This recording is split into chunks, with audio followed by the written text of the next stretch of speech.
Bonsoir et bienvenue à cette nouvelle édition de Direct. Aujourd'hui, nous allons consacrer notre rencontre à deux volets. Le premier est relatif à l'énergie, mais l'énergie qui relie tous les pays africains ensemble. Dans ce sens, l'Égypte a lancé une initiative portant sur le développement de la transition énergétique en Afrique, en coopération avec un nombre d'institutions, y compris l'Union africaine évidemment, et les ministres africains de l'énergie, qui sera lancée durant la conférence des parties à la Convention des Nations Unies sur les changements climatiques, la COP27, prévue novembre prochain à Sharm el-Sheikh. Nous allons parler de l'énergie, des réseaux énergétiques, de la transition vers une énergie propre, reliant tous les pays africains ensemble. Nous allons rester sur le dossier africain en abordant aussi la visite qu'a effectuée hier le dirigeant soudanais et du tête-à-tête à Sisi Burhan et du suivi d'une séance qui a été suivie d'une séance élargie d'entretien. Il faut dire que le président Abdel Fattah el-Sisi a reçu hier le président du Conseil soudanais souverain de transition, le général Abdel Fattah al-Burhan, dans le cadre des liens fraternels et éternels qui lient l'Égypte et le Soudan, qui partagent un même destin, a déclaré le porte-parole de la présidence, l'ambassadeur Bassem Radi. Pour revenir à l'énergie, il faut dire que le Premier ministre, Dr Moustapha Madbouli, a assisté à la signature d'un accord cadre entre le Fonds souverain de l'Égypte, le Fonds d'investissement de la Norvège et la société norvégienne Scatec pour coopérer au développement des projets d'énergie renouvelable, à savoir l'hydrogène vert et l'infrastructure verte dans plusieurs pays africains. La cérémonie de signature s'est déroulée en présence des ministres de l'électricité et de la planification, outre Madame Alken au Telfat, ministre norvégien des Affaires étrangères, et l'ambassadrice de la Norvège au Caire. Cette coopération s'inscrit dans le cadre des relations entre l'Égypte et la Norvège et porte sur l'importance du développement durable dans la lutte contre le changement climatique, notamment avec l'Égypte qui accueillera la prochaine session de la COP27 vers la fin de cette année, au mois de novembre à Sharm el-Sheikh. L'Égypte, donc, élabore une initiative portant sur le développement de la transition énergétique en Afrique, en coopération avec un nombre d'institutions, y compris l'Union africaine et les ministres africains de l'énergie, qui sera lancée durant la conférence des parties à la Convention cadre des Nations Unies sur les changements climatiques, la COP27, prévue au mois de novembre prochain à Sharm el-Sheikh. Les détails dans ce compte rendu. L'Égypte élabore une initiative portant sur le développement de la transition énergétique en Afrique, en coopération avec nombre d'institutions, y compris l'Union africaine et les ministres africains de l'énergie, qui sera lancée durant la conférence des parties à la Convention cadre des Nations Unies sur le changement climatique, COP27, prévue en novembre prochain à Sharm el-Sheikh. Le ministre du Pétrole et des Richesses minérales, Tarek El-Molla, a fait ses déclarations durant la session ministérielle de la conférence de l'Agence internationale de l'énergie sous le thème « La société de l'agence ». Appelant à la coopération en vue d'adapter un climat adéquat à la réalisation de cette transition énergétique au niveau du continent d'une manière équilibrée et concrète qui met en considération les demandes du continent comme les conditions économiques et de vie quotidienne, et de préciser l'importance du rôle mondial dans la fourniture du financement et des technologies nécessaires au continent africain et du soutien d'obtenir une énergie propre à faible émission de carbone. L'Égypte a initié cette initiative partant de sa foi de l'importance de la mobilisation des efforts des pays de la Méditerranée orientale et d'une intégration dans le cadre du Forum de gaz de l'Est de la Méditerranée, qui adopte une vision unie en vue de profiter du gaz naturel comme source d'énergie propre et solution pour faire face au changement climatique, a fait savoir le ministre.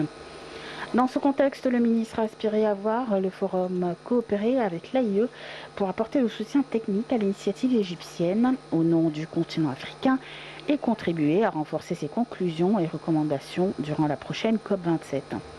L'Égypte, après son adhésion à l'AIE, s'attend avec ambition à travailler en commun en vue de développer des plans face au changement climatique, développer un programme d'action sur la coopération dans la période à venir au niveau de la lutte contre le carbone, l'énergie renouvelable, l'hydrogène et l'efficacité énergétique, a dit Tarek El-Molla.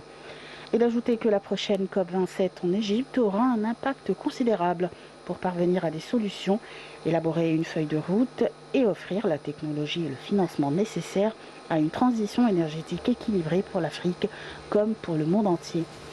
L'Égypte accueille tous les pays participants à la COP27 pour permettre à la Société de l'énergie de présenter efficacement des solutions concrètes et applicables, a conclu le ministre.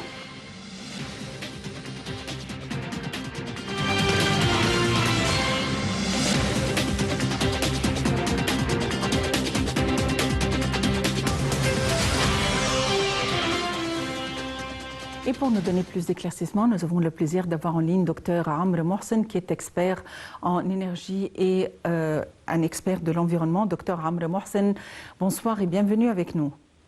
Bonsoir et merci. Dr Amr Mohsen, l'Égypte entreprend une grande initiative portant sur le lien ou susceptible de relier les pays africains ensemble et de manière à avoir des réseaux qui nous permettent cette métamorphose ou cette transition vers une énergie renouvelable et une énergie propre. On aimerait jeter la lumière sur cette initiative. Oui, je suis absolument d'accord avec tout ce que vous venez de dire. L'Égypte a déjà commencé il y a plusieurs années, 2-3 ans, à considérer qu'il faut travailler ensemble comme un pays important dans le continent africain. Et bien sûr qu'il y a des dizaines de millions, je ne veux pas dire des centaines de millions de gens qui vivent en Afrique et ils ont besoin de l'électricité.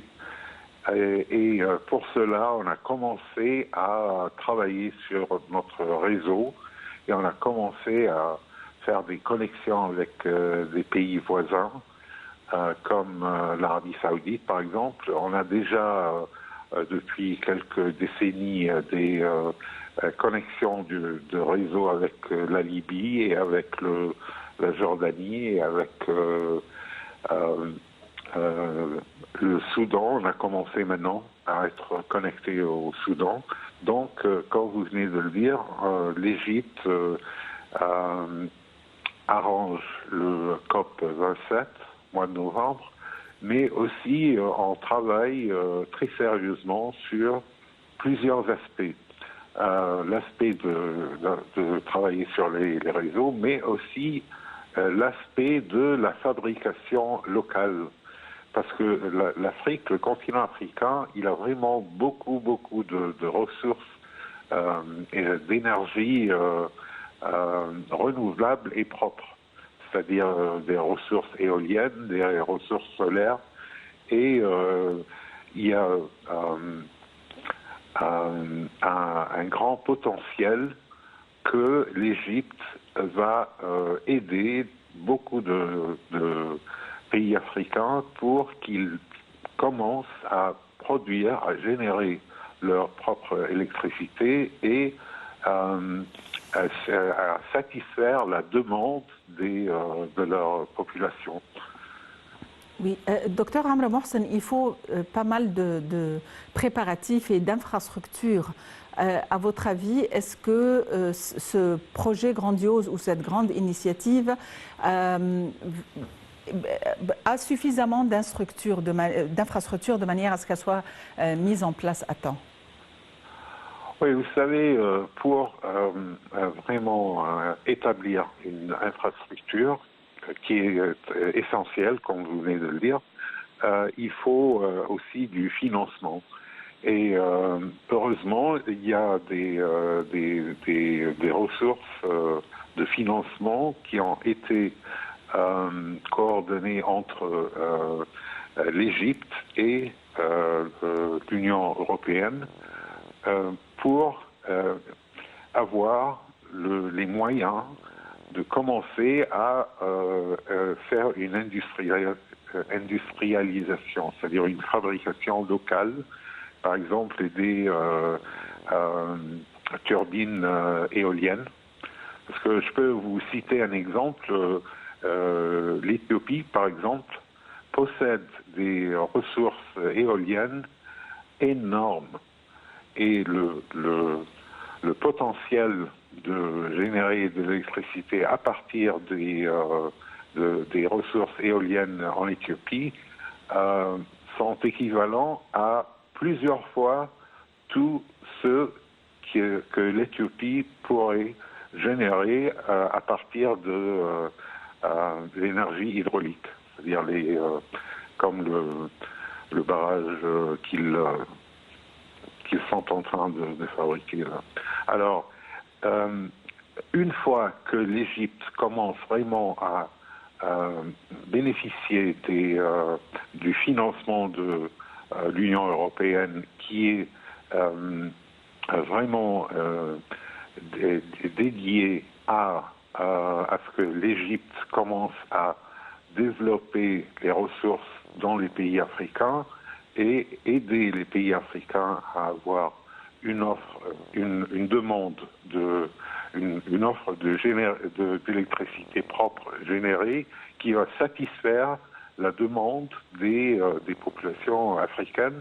Ça sera vraiment quelque chose qui sera très très important et on a commencé à travailler à cela et bien sûr dans le COP 27 à novembre, il y aura beaucoup plus de détails qui seront annoncés. Docteur Amr Mohsen, dans le passé, l'énergie dont le monde dépendait était une énergie polluante. Et on continue quand même de recourir à cette énergie. On continue de recourir au pétrole, au charbon et autres. Quel est le taux d'utilisation de cette énergie polluante à l'heure actuelle face à l'énergie renouvelable ou ce qu'on appelle l'énergie verte ou l'énergie propre ? Oui, vous savez que la décision de passer de l'énergie polluante à l'énergie propre, ça dépend aussi d'une justification économique. C'est-à-dire, si vous êtes un pays comme l'Allemagne, par exemple, qui a besoin de beaucoup d'énergie, puisque c'est un pays industrialisé fortement, donc, pour décider, comme l'Allemagne, pour décider d'arrêter le charbon, d'arrêter le nucléaire, d'arrêter de brûler le pétrole et le gaz naturel et tout ça, il faut avoir une justification économique aussi. Alors, on sait tous que il y a quelques mois, et ça a été aussi supporté par la guerre entre la Russie et l'Ukraine. Donc le prix du pétrole et le prix du gaz naturel a vraiment augmenté d'un pourcentage énorme. Ça sera très bénéfique pour justifier le changement et le passage de brûler des fuels, des polluantes à l'énergie propre. Maintenant, on verra beaucoup plus de turbines éoliennes en Allemagne, d'autres pays aussi en Europe, et on va voir que le charbon sera vraiment diminué et il y aura une justification économique, ce qui est vraiment très fondamental.